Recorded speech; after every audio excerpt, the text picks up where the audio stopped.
Have you ever had that moment, you're in a conversation, maybe it's a bit of a charged one or, just a casual chat with a colleague, Hmm. and the air just suddenly goes dead? A pause, and not a normal pause, not for breath, but a full, lingering, awkward silence. It's that conversational cliff you just fall off of. Yeah. And there's this immediate unsettling feeling that the flow is just gone. Yeah. For most of us, that moment is, frankly, sheer panic. It is panic, exactly. And the reason we feel that panic is, well, it's fascinating because for the vast majority of our lives now, we live in a world that is basically engineered to get rid of silence. Completely I engineered. mean, think about any modern media. Think about this deep dive even. If we pause for more than a second or two, an editor's probably going to cut it out. We're trained by everything we consume, by technology, by social pressure, to see that space between words as just wasted air. Or as inefficiency. Right. Or, and I think this is the worst one, as failure. A conversational failure. Right. We've been conditioned to hate that vacuum. But what's so interesting is that if you peel back the layers of that discomfort, the scientific evidence tells a totally different story. It suggests silence isn't just an absence of noise. No, it's a potent active force. The research is starting to label it a genuine cognitive superpower Yeah. that we are just systematically ignoring. So our mission today is to dig into the deep psychology of that discomfort. We need to investigate why a simple pause can trigger feelings of rejection and anxiety. There's even a name for it, sedate phobia. And then we'll get into the surprising and honestly pretty mind-blowing neurological and physical health benefits of quiet time. And finally, we'll make sure you walk away with practical research-backed techniques. This isn't just theory. This is about how you can integrate intentional silence into your daily life. And maybe most importantly for your work and your personal relationships, actually improve your communication style by embracing that pause. It's a game changer. Okay, let's unpack this. Let's start right at the root of it all. That fear, the fear of quiet. This word, sedate phobia, it sounds pretty intense. How do we even define that specific kind of fear? It is intense, and the definition itself is really revealing. If you Yeah. go back to the Greek roots, sedate means silent or sleeping or dead. Oh, wow. Yeah, and you couple that with phobos, which is, aversion, fear, or morbid fear. So the word itself links silence, not just to a lack of sound, but to something final, something deeply unsettling. Inert. Exactly, inert. So for this deep dive, we're defining silence as, say, the absence of intentional sound, purposeful quiet. Yeah. But for someone with sedate phobia, that absence is felt as an active threat, not some peaceful, neutral state. That makes so much sense in a social context. I mean, if a person is totally still and silent, they're either deeply concentrating, deeply upset, or they're non-responsive. And that last one, the non-response, is the trigger. That's what sets off the social panic button. The alarm bells start ringing. They do. And what's truly striking is the speed at which this happens, especially in Western cultures. We have to look at this incredible finding from a Dutch study. It was by Kudenberg and his colleagues back in 2011, and they were looking at conversational flow among Americans. And this is where that 4-second rule comes from, right? This is it. They actually quantified the tipping point. They found it takes only 4 seconds of silence in a conversation for people to feel genuinely rattled, rejected even. Insecure. 4 seconds, that's nothing. It's almost instantaneous. It's barely enough time to even register that there is a pause, and yet in that tiny little gap, the emotional fallout is immediate and intense. Participants reported feeling anxious, a drop in their self-esteem, and this sudden worry that they had somehow broken an unwritten social rule. So, okay, we're talking about an instantaneous emotional leak. In less time than it takes to find the right emoji, you can go from having a perfectly fine conversation to suddenly questioning your place in the social order, wondering if you've offended someone. That is a staggering amount of emotional pressure. Yeah. And the study suggests that 4 seconds is the breaking point. It's where that unspoken social contract of, constant, seamless, verbal back and forth feels like it's been violated. The verbal volley. The verbal volley, exactly. The minute that stops, your feelings of social validation, of acceptance, of belonging, you just start to plummet. We rely on that volley to confirm we're accepted, and when it starts, the subconscious panic button gets pushed hard. Now, this is where it gets really interesting because that 4-second limit, it's so obviously a cultural thing. It says so much about American or, Western expectations for communication. How does that compare when you look at other cultures? The contrast is just, it's night and day. And it proves that this discomfort is entirely learned. It's not some universal baked-in human condition. Right. A key study by Yamada in 2015 focused on Japanese social interactions.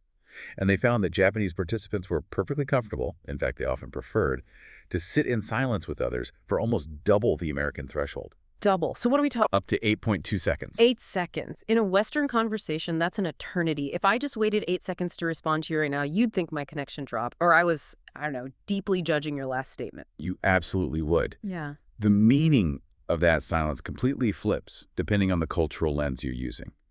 And in Japan, this comfort with the long pause is deeply connected to a concept called harage. We mentioned that term, but we really need to dig into what harage actually means, because it sounds like the complete opposite of our fill the gap at all costs style. It is. Harage literally translates to something like belly art or gut performance. But in practice, it means communication through tacit understanding. It's like a nonverbal dialogue. Okay. The idea is that the most effective, the most meaningful, the deepest communication often happens without spoken words. It happens through mutual silence, through subtle cues, through a shared context. So if I'm understanding this right, in a harage context, speaking too much or rushing in to fill a silence, that could actually be seen as, what, disrespectful, or a sign that you're not very discerning. That's precisely right. You'd be implying that the other person isn't smart enough to get the point without you spelling it all out. Wow. In many Japanese business or social settings, the person who rushes to speak, to define everything, can be seen as lacking confidence, or even as being aggressive. The silence, on the other hand, conveys respect. It assumes both people are intelligent enough and familiar enough with the situation to communicate their intentions through mutual quiet. So the silence becomes part of the dialogue itself. A profound, intimate part of it that signals trust. Deep trust and understanding, yes. That just reframes the whole concept. In the West, silence can mean doubt or rejection, but in the harage context, it's an affirmation of intimacy. That is a huge cultural gap, and it really shows how manufactured our own anxiety is. It shows that our conversational style is, in many ways, purely performative. We prioritize fluency and speed over depth and reflection. And as you said earlier, this urgency to fill the void is only getting worse because of the tech world we live in.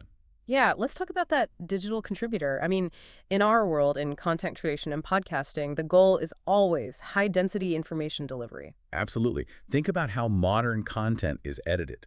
It's aggressively compressed. Editors use techniques like tight cuts, and they remove all the filler words, the ums and ahs, to make the speakers sound perpetually fluent, energetic, immediate. We're constantly feeding you, the listener, this super compressed, high-octane stream of information. And it's training your brain to expect no friction, no delay, and absolutely no silence. We're essentially creating an expectation of hyperfluency that just doesn't exist in natural human conversation. And that has a cost. A real cost. A 2012 study by Bruce Fell suggested that the rise of digital tech and the constant input from social media are actively exacerbating our intolerance for silence. It's basically rewiring us to expect constant noise and to dread the quiet. It's a dependency on auditory and visual stimuli. Exactly. I mean, the 4-second rule is ancient history in the age of instant messaging. A 2-minute delay in a text response can cause serious social anxiety. Are they mad at me? Right. There's just something wrong. And that dependency creates a real cognitive reliance on external noise. The source material had these powerful stories from students that illustrate this perfectly. One student admitted to the research team that they were genuinely scared when there was no noise in their room. Scared. They needed external sound just to feel grounded. That example is just, it's so powerful. Yeah. Because it suggests that noise is no longer a distraction we use to pass the time. It's becoming a dependency we need to stave off our own anxiety. It's a crutch. And the most profound example of this dependency was this student who tried to use the library to concentrate, but found it too quiet. The one place designed for focus was the problem. Right. They actually had to leave, go get their iPod, and come back to import noise just so they could function and focus in the quiet room. So the very thing designed to help concentration silence became the barrier to it. The quiet itself felt like an absence of life support, forcing them to medicate it with music. If the research shows we're physically rewiring ourselves this way, how do we even begin to reverse that? That's the core question, isn't it? And it takes us straight into the evolutionary roots of this fear. Why do our brains default to interpreting silence as a threat, even when we know intellectually that it's not? Which is the perfect transition to the science of awkwardness, the why behind that feeling of dread. What is the core psychological mechanism here? Well, the core mechanism is deeply, deeply evolutionary. Humans are fundamentally social animals. our desire for connection, for acceptance. It's driven by an ancient, primal need to survive. Millennia ago, if you were rejected by your tribe, if you were ostracized, He was a death sounds. it was an existential risk. Survival was basically impossible on your own. So our brains are still running on that ancient software. Even though a conversational pause in a meeting today means, at worst, some mild awkwardness, our primal brain interprets the lack of an immediate verbal response as a potential threat of social banishment. Exactly. That instinct is still incredibly powerful. When someone doesn't respond quickly, our brain's first instinct is to interpret the silence as rejection, or at the very least, negative evaluation. We immediately jump to conclusions like, they're judging me, or I failed somehow. It's a fundamental cognitive mismatch. The high stakes of our evolutionary past versus the low stakes of a modern conversation. And that Kudenberg study, it wasn't just about the 4-second time limit. It really reinforced this connection between fluent conversation and our deepest social needs. It provided the how. It did. The researchers found a very clear link. Fluent conversations are strongly correlated with high feelings of belonging, self-esteem, and social validation. The flow of conversation is like a continuous stream of social confirmation. And a brief silence, that 4-second gap, it breaks that confirmation loop. It shatters it. When the flow stops, it's like a barrier to the subconscious gets lowered, and all those negative emotions, those feelings of ostracism, those ancient fears of rejection, they're allowed to bubble up. Silence isn't just empty air. It's the space where our insecurities, which are usually suppressed by the noise of interaction, can just rush in and take over. But the anxiety isn't purely social, is it? There's also something about uncertainty, that cognitive discomfort that comes with a lack of sound. Uncertainty is the critical cognitive piece of the puzzle. We don't generally embrace uncertainty because, from a neuroscientific standpoint, what we can't know, we can't control. Right. And that quiet space between words is an uncertain limbo. We get anxious about what might be said next or how the other person is reacting, and that lack of control throws us into this unsafe, insecure state. Our brain is essentially a prediction machine. It's constantly looking for patterns, for data points, to anticipate what's coming next. Precisely. And when the sound stops, the expected data stream just ceases. The prediction machine stalls. And that cognitive stalling is what makes us feel so vulnerable.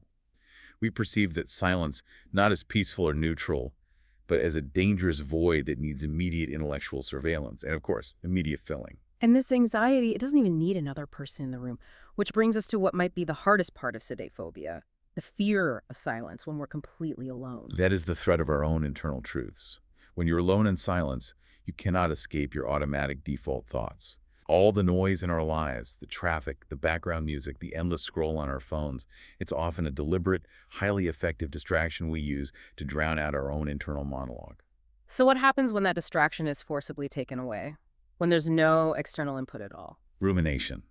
Silence forces a spotlight onto our fears, our insecurities, our unresolved conflicts, our negative self-talk. It makes us aware of parts of ourselves and our lives that the noise usually drowns out. So, unstructured silence, it forces us to wake up to the truth. That sounds incredibly difficult, even painful. If we spend our days actively avoiding confronting certain things about ourselves, silence just rips that shield away. It can be intensely uncomfortable, yes. Yeah. Because those internal truths often highlight weaknesses or regrets or challenges we've been systematically avoiding. It demands accountability, even if it's just to yourself. But, and this is the important part, the source material offers this beautiful counterpoint. Oh, okay. The paradox is that while that initial layer of truth can be hard, the layers underneath, if you can just sit with the discomfort for a bit, are often amazing, inspiring, and life-giving. That discomfort is just the gatekeeper to genuine, deep self-awareness and real insight. So the very thing we're running from, the unstructured quiet, is actually the necessary first step to achieving any real personal growth. You have to face the void to find the treasure inside. And that is the perfect pivot. We've established that for many of us, silence feels like a social threat and a source of internal anxiety. But now we turn to the scientific reality, that this perceived threat is actually a quantifiable, massive cognitive and health superpower.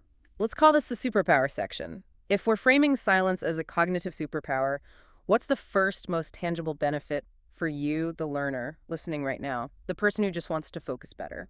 What's fascinating here is how clearly these benefits are quantifiable. We're moving beyond just anecdotes into hard science. And the first, and maybe the simplest benefit, is just pure, unadulterated focus. We think of sound as just an annoyance, but it actively consumes our cognitive resources. Is there a measurable point where sound stops being background noise and starts actively destroying our concentration? There absolutely is. Studies on acoustics and cognition show that our ability to concentrate gets significantly impaired when the sound around us reaches about 80 decibels. 80 decibels. What does that sound like in the real world? Think of a loud vacuum cleaner running constantly, or heavy city traffic right outside your window, or a really busy peak-hour coffee shop. Okay, so when you're trying to work in that kind of environment, what is your brain actually doing? It's spending critical processing power on filtering out irrelevant noise. Your frontal lobe, which is responsible for executive functions like complex problem solving and focus, is partially diverted to continually assess and suppress those intrusive sounds. It's called the irrelevant sound effect. So you're wasting energy. A lot of it. By simply choosing a truly silent environment, something below 40 decibels, you free up all that filtering energy. You allow your maximum cognitive power to be directed at the task at hand. Silence literally maximizes your focus potential. That just validates the idea of ditching the loud, open-plan office or the coffee shop for a quiet space. It's not a luxury. It's a measurable boost to your intellectual performance. Okay, so moving from focus, what about something more abstract, like creativity? Silence is deeply linked to divergent thinking and higher creativity. Well, Nahali Csikszentmihalyi, who is famous for his work on the concept of flow, right. he spent decades studying highly successful, exceptional creators. And he found that these individuals are far more likely to be introverts who actively seek out and thrive in quiet environments. So why is quiet so essential for those creative leaps? Because creativity often requires your brain to make these unconventional, weak connections between ideas or concepts that don't seem related. And that process is incredibly fragile. Another study suggested that people are inherently more creative when they enjoy freedom from interruption. So the constant external input keeps us on the well-worn mental paths. Exactly. When your brain is constantly processing external stuff, it defaults to linear pre-existing thought patterns. Yeah. You need that clean, quiet canvas, that non-stimulated state to allow those unconventional associations to bubble up from your subconscious. You need silence for the aha moment. We're moving now from psychological preference to actual measurable physiological change. And this brings us to the finding that is just. It's transformative. Physical brain growth, neurogenesis. This is the landmark work from Kirsten and her colleagues in 2013. They provided empirical proof that silence can be a biological catalyst. Their studies found that spending 2 hours of silence per day could actively promote neurogenesis, the creation of new brain cells. And where in the brain are these new cells being created, and why is that location so important? They're created specifically in the hippocampus. And this is a crucial detail. The hippocampus is the part of the brain that's vital for consolidating short-term memory into long-term memory, for spatial navigation, and critically for emotion regulation. So we're not just growing random cells, we're growing the precise cells that are linked to making us better at learning, having a clearer memory, and being more emotionally resilient. Exactly. This completely transforms the concept of downtime. 2 hours of intentional silence a day means you are actively engaging in the biological work of building a better, more capable, more resilient brain. You're promoting functional growth. It reframes silence as a highly productive activity, not just the absence of sound. That is a staggering implication. And if we accept silence as a fundamentally productive act, how does it help us manage ourselves better on the inside? On a more subtle level, silence vastly improves our self-awareness. It does this by activating systems that noise usually suppresses. Specifically, it enhances our interoceptive awareness. Interoceptive awareness. That sounds complex. How should we understand that? It's your ability to perceive and interpret the subtle, physical sensations of your body. Think about things like the speed of your heartbeat, the depth of your breathing, subtle shifts in your gut, or the feeling of being full after a meal. These are the internal signals that guide our emotional and physical regulation. And all the noise, both external noise and our own internal chatter, it just drowns those signals out. It completely does. When you turn down the volume of the outside world, you can finally hear the internal signals of your own body. And this is so vital for well-being because it lets you spot stress or anxiety, say a tightness in your chest, or a rapid heart rate at its earliest stage. Gives you a chance to intervene before it spirals into a full-blown physical stress response. And silence also activates that much discussed but often misunderstood part of the brain, the default mode network, the DMN. The default mode network is fascinating. It's what activates when you're not actively focused on an external demanding task. People call it the brain's idle state, but it's anything but idle. It's highly active, and it's responsible for some really complex and crucial operations. So what kinds of operations is the DMN running that require quiet time to work? The DMN is primarily responsible for self-referential thought thinking about yourself, your memories, your future. But crucially, it integrates conscious and subconscious processes. It helps you digest new concepts. It consolidates fragmented memories into a cohesive story. It simulates future scenarios, and it connects disparate ideas. It's like the background operating system running critical maintenance and synthesis work. And if you're constantly stimulated scrolling your phone, watching TV, listening to music, you're actively interrupting that whole process. Precisely. You might listen to a lecture or read a brilliant article, but you need the quiet processing time afterward. You need that DMN time to truly absorb it, to build muscle memory, and to integrate those new insights into your existing knowledge.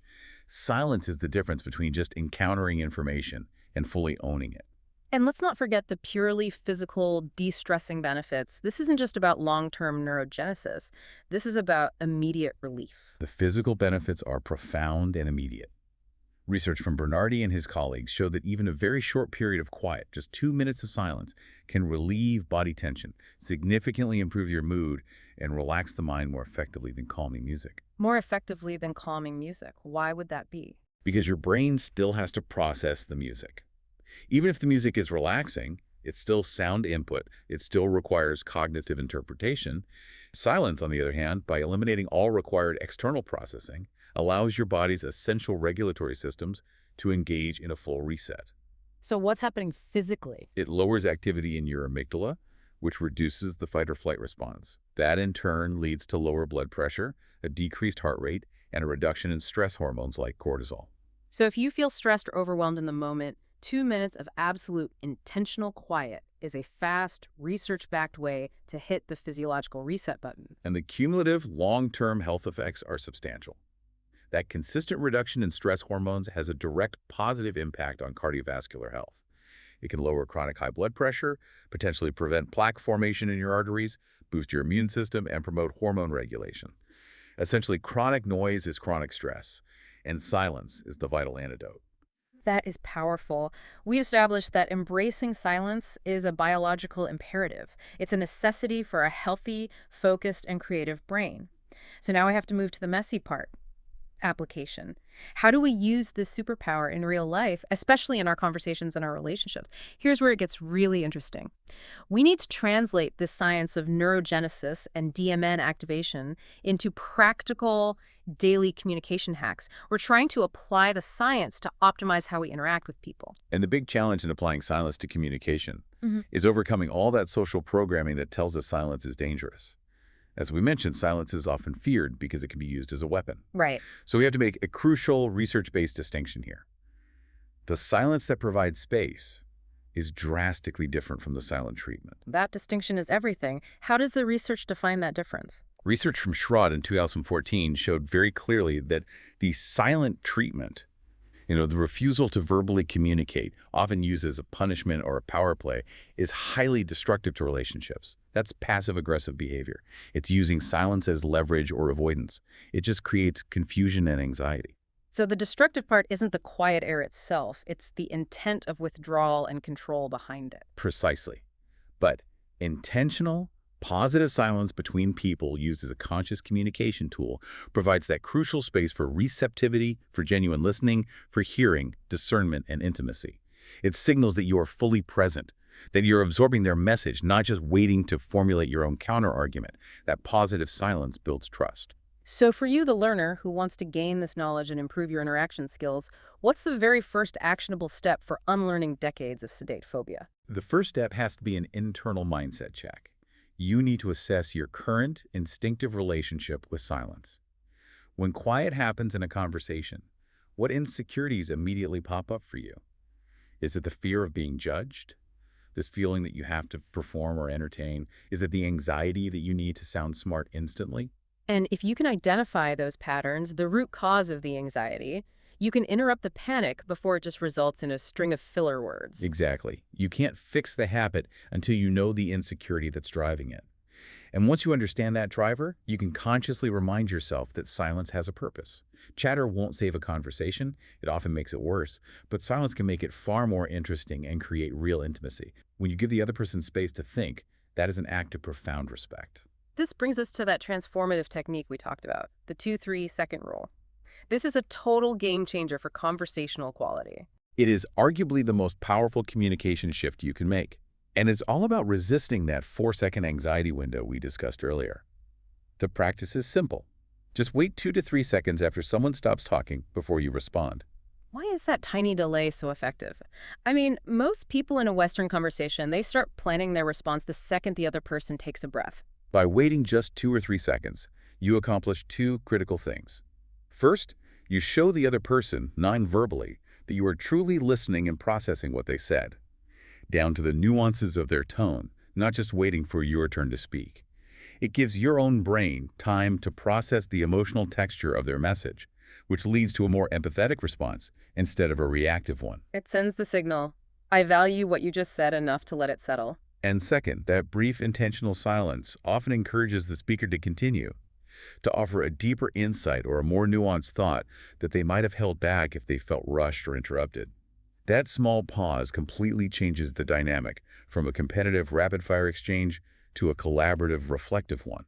But to make that 2 or 3-second pause happen, we have to actively fight those instinctual vocal placeholders, the noise we make to signal we're still engaged, even when we haven't actually formed a complete thought yet. We need to actively work to get rid of common filler sounds. Huh, yay, error. The research is clear. Using these fillers actually increases the perceived awkwardness in the conversation, even though we use them to try and minimize it. That's so counterintuitive. It is, Ugh. but they signal that the speaker is cognitively stalling or uncertain, which just transmits anxiety to the listener. The goal is to replace the filler noise with a silent, confident pause. But what if that gap feels truly frustrating? If that urge to jump in and save the moment is just overwhelming and you feel that 4-second panic kicking in, what's a cognitive trick you can use to manage your own internal anxiety? The technique from the source material for managing that urgency is called internal counting. When you feel that gap growing, or you're afraid the social pressure is about to make you blurt something out, just start counting internally to yourself. 1 Mississippi, 2 Mississippi. That gives your brain a structured task to do during that uncertain limbo. It does. It neutralizes the anxiety by focusing your brain on a manageable internal metric. It distracts it from the external chaos it perceives. So you manage your own internal state while allowing the external silence to persist productively. That's excellent advice for building the muscle of conversational patience. But now we have to address the scenario where the silence is just too long. We want to encourage the pause, but what if the conversation has clearly derailed? You're sitting there for 45 seconds and it's gone from reflective to genuinely tense. How do you get out of that gracefully? This is critical. While we're championing the positive use of silence, there is a point where a pause signals resistance, confusion, or genuine discomfort on the other person's part. If a silence hits that prolonged, uncomfortable threshold, say around 45 seconds, you need a way to acknowledge it without being confrontational. So what's the specific neutral script that's recommended for dealing with that? The recommended script is this. What I said seems to have made you uncomfortable. Should we come back to this after you've had some time to think about it? Okay, let's break down why that phrasing works. It avoids any accusation. Exactly. It's effective because it doesn't ask, why aren't you answering me? Or did I offend you? Instead, it takes ownership of the potential discomfort, and it frames the silence not as a failing, but as a space that's required for thought. You're giving them permission to be quiet and permission to postpone the topic, which significantly reduces the psychological pressure. And it often gets a response. Usually, yes, either an explanation of what they're thinking or an agreement to pause the topic. That is a profoundly useful, polite way to handle that. Okay, so let's move beyond just interactions and talk about integrating productive silence into our personal lives to get those health and neurogenesis benefits we dissected earlier. The key here, as we mentioned, is reframing downtime. We rush to fill every quiet moment, but we should actively schedule what we can call productive silence. Think of it like intellectual cross-training. Like exercise for the brain, it has to be scheduled and consistent to build that comfort muscle. Start small. The sources recommend scheduling mindfulness meditation, even if it's just for 1 to 4 minutes a day. This is time dedicated solely to sitting in silence and just perceiving your surroundings without judgment. This short, consistent effort builds your comfort level with the quiet and strengthens that interoceptive awareness. We talked about the student who felt dread in the quiet library. We need strategies to fight that dread and replace it with comfort. You can actively experiment with your environment to create a controlled, safe silence. If you have noise-canceling headphones, use them without any music or white noise playing. Use that engineered silence for the neurocell growth and the DMN activation we talked about. It provides a controlled environment for your brain to process without the fear of sudden external sounds, which makes it easier to lean into that state of quiet reflection. And ultimately, we just need a complete reframing of the concept of silence itself. Change it from a fearful vacuum to a valuable opportunity. We absolutely do. Don't view silence as failure or deficiency or inefficiency. Frame it as a strategic opportunity. It's the necessary time to pause, to reflect, to gather your thoughts. It's the scheduled time to observe, to take in, to digest, and to process complex information and emotions. When you view silence as a high-value opportunity instead of an anxiety trigger, you become more comfortable with yourself and with others. We have covered a huge range today.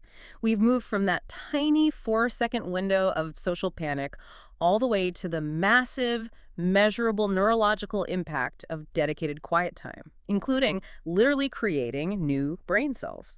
If we connect this to the bigger picture, Yeah. the underlying truth here is that getting comfortable with silence takes conscious effort. It takes work to unlearn decades of cultural and media training that tells us to constantly talk or text or consume. We have to build the muscle of silence comfort. And the wisdom of the ancients is now being fully backed up by modern brain science. Lao Tzu said, "Silence is a source of great strength," and it turns out that strength isn't innate, it's built through intentional practice. We learned that while immediate sensory information integrates in about half a second, that instant recognition, it's the prolonged silence, the time you deliberately work to maintain, that leads to deeper learning, stronger neural connections, more meaningful communication, and just a generally healthier life. So we encourage you to start small.